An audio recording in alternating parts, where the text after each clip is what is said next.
আসামে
standard operating procedure মতো দিয়েছে 26 সেপ্টেম্বর।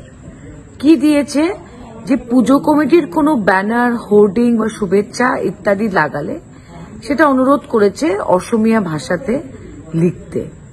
প্রশ্নটা হলো যে অফিসিয়াল ল্যাঙ্গুয়েজেস অ্যাক্টের মধ্যে রয়েছে যে যত সরকারি কাজকর্ম হবে সেটার ভাষা অসমীয়া থাকবে।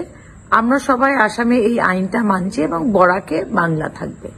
কিন্তু দুর্গাপূজা কিন্তু কোনো সরকারি কাজ নয়, এটা কোনো ডিপার্টমেন্টের প্রোগ্রাম না, এটা জনসাধারণ একটা পূজা কমিটির মাধ্যমে পূজা করছে।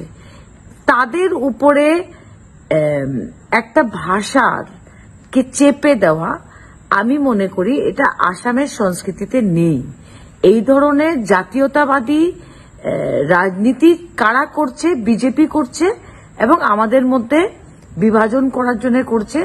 আমি এটাকে কন্ডেম করি, কারণ আমাদের আসাম রাজ্যতে বিভিন্ন ভাষার মানুষ আছে। যারা ছট পূজা করে ওরা কি হিন্দিতে একটা ব্যানার লাগাতে পারে না বা পোস্টার লাগাতে পারে না? নিশ্চয় পারে। So this kind of petty divisive politics of the BJP should stop. আর একজন অফিসার কেন কোনো পূজা কমিটিকে বলবে কোন ভাষায় কি পোস্টার লাগাতে? এটা একদমই আনকনস্টিটিউশনাল আর ইলিগাল।